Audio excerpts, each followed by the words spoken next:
Hello everyone, welcome in. In this video, we will be discussing the Charlie Adelson verdict and comparing that to the evidence and what I think will happen in the Alexee Trevizo trial. So we can start here. In case you do not know anything about the Charlie Adelson trial, he was found guilty in just about 4 hours of jury deliberation of conspiracy to commit first-degree murder, which carries the sentence of life in prison.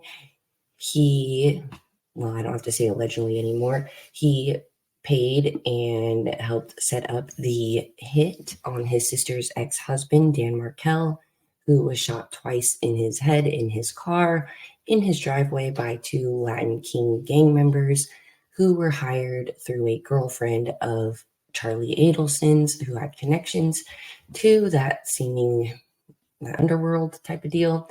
And the sister, whose husband was killed, eventually relocated and was able to live near her family. People are curious if the mom and sister will have charges brought. And if I can assume, I will say that they will, because the evidence, at least against the mom, is pretty overwhelming. The sister has a little bit less evidence against her, but again, the circumstances are very, very damning for this family. So I tried to make a little bit of a comparison here between Charlie Adelson and Alexee Trevizo because I do actually think there is a lot of similarities despite the differences in this case. So the evidence against Charlie Adelson was mainly wiretaps that they had recorded him speaking on and the money trails. His alibi was that he did not pay for murder for hire, but rather was being extorted by the Latin King gang members who murdered his sister's ex-husband to get money out of Charlie Adelson. I know that sounds like a really horrible defense, but that was their defense. It clearly did not work because when you try to spin the evidence against you, and there is a lot of evidence against you, you run the risk of insulting the jury. And I think that a 4-hour deliberation shows that they really did not care for what Charlie Adelson had to say. Now that brings us to Alexee because, again, the evidence is overwhelming against Alexee. Let's say they throw out a whole bunch of evidence, just the video of her running down the hole and the autopsy of the baby and how the baby was found is enough to prove Alexee murdered the baby. Now, just like in Charlie's case, in Alexee's case, the state holds all the cards. They have all the evidence and they have all the very good evidence, and there is very little wiggle room. So, just like Charlie, the alibi, is what it seems for Alexee so far from her attorney statements, is the baby. They're either going to go with the baby appeared or was stillborn, and or the hospital killed the baby. Probably a combination of the baby appeared stillborn to Alexee, and if the baby did die, it was because of the morphine and making the baby not breathe correctly upon its birth. Okay, that's probably what their alibi is going to be. We don't really get to know their exact defense until we're in court, right? But just to do a quick comparison here, I tried to break down the evidence. There's obviously a lot of little pieces of evidence against Charlie Adelson, but in a grand blanket term, statements he made before the crime is one of the big pieces of evidence against him, which means he was making statements about how he would hire a hitman for his sister, how he's made a bunch of jokes about getting her a TV instead of a hitman and stuff like that. And his defense was, well, those are just jokes. It doesn't mean that I was part of this conspiracy to commit the murder. Now, the second big piece of evidence against him was the payments. There was a lot of payments, even through his family's dental practice, to what he claimed was an extorter, but what we can now all say with confidence, since he's guilty, was payments for the murder for hire. And like I said, his defense was, I was being extorted. I didn't do a murder for hire. Very, very bad defense. And again, was obviously not believable since no one seemed to have any issues with only deliberating for 4 hours. Now, the statements that he made on the wire was another big piece of evidence, the main piece of evidence, because it really showed that he was careful with his words. He was nervous. He was trying to figure out what was going on. And that made it seem very suspicious as to, well, if you were actually being extorted years prior, why didn't you act weird and suspicious and freak out then, right? And all of the weird codes and things that he talked about, he's just saying that everything that the state and the government got on the wiretaps was misinterpreted, and he had an answer for everything. Kind of like what I mentioned in one of my earlier videos, what is like an innocence paradox, where you have an answer for everything and it makes you end up looking more guilty. And I swear, I think that's what's going to happen in the Alexee Trevizo case. So just to compare the evidence against her to the evidence against Charlie and how they tried to use bogus defenses and it obviously didn't work, we'll start with, she didn't make any statements that we know for sure of before the alleged crime took place, but she did gain weight and took phentermine.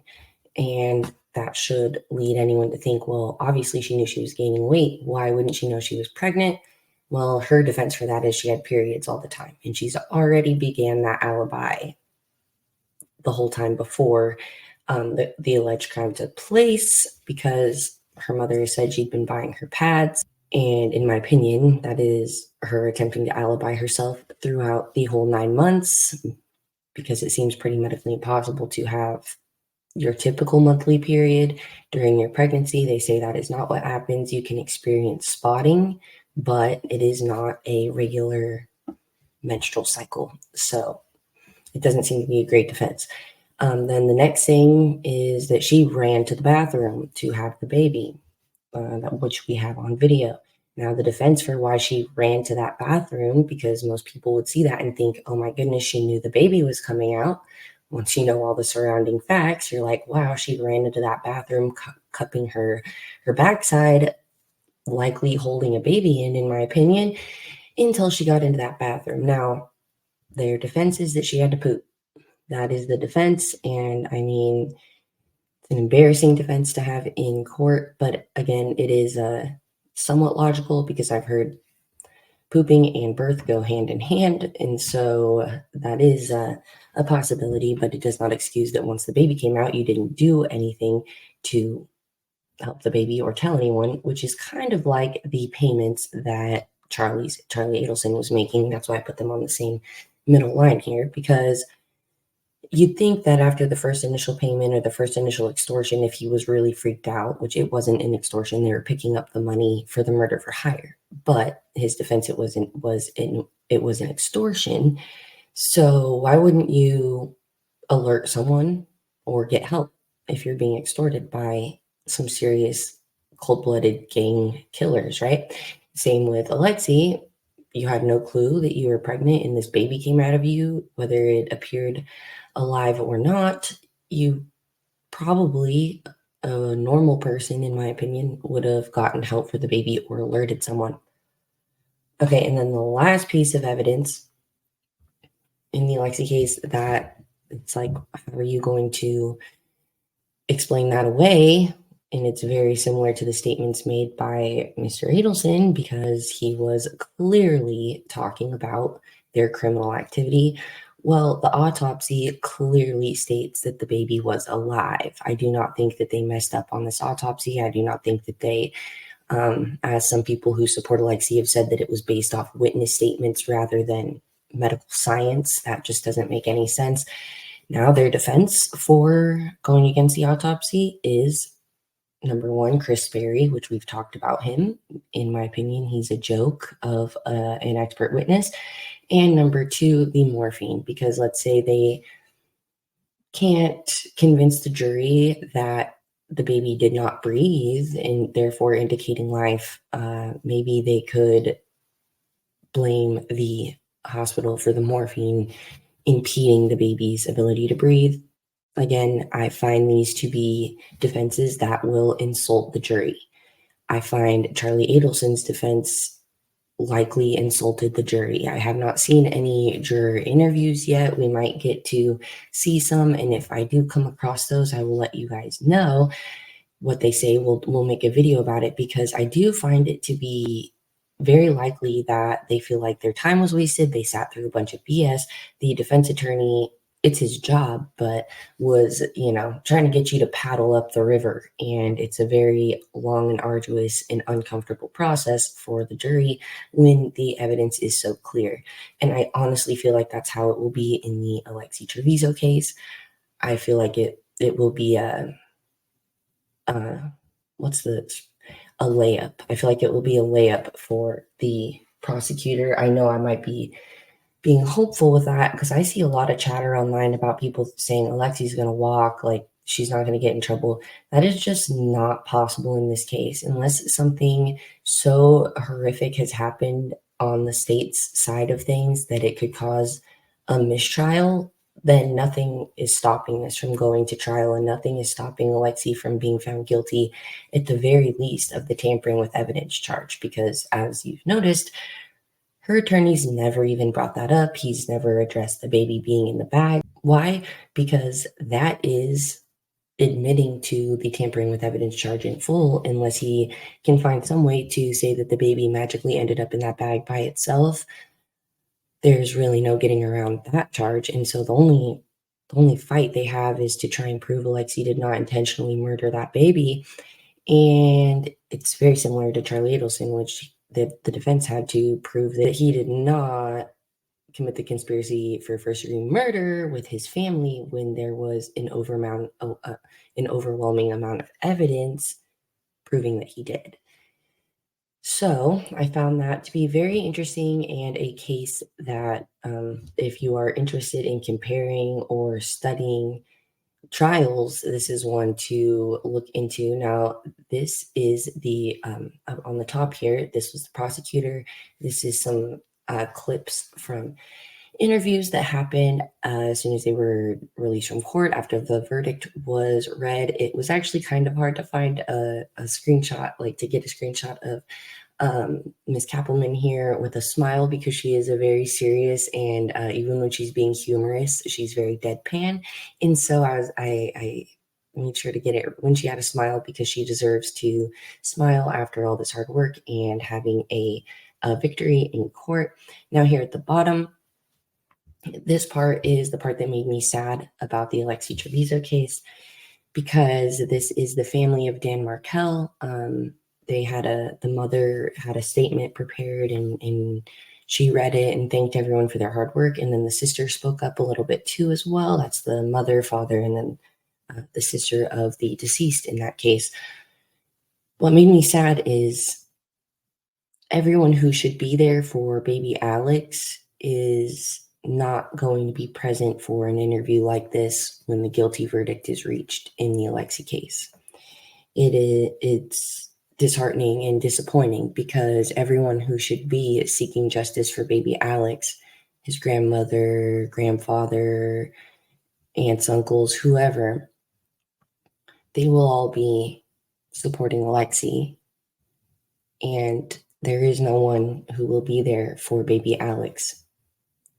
So a lot rides on the prosecutor in this case for Alexee, because there is no representative. There is no one person that can be the victim advocate for baby Alex in court. So hopefully when baby Alex does get his justice in court, and the long overdue guilty verdict comes through, there will be people who can celebrate and rejoice for him at that courthouse. And hopefully the prosecutor will have a big smile, like Miss Kappelman in this case.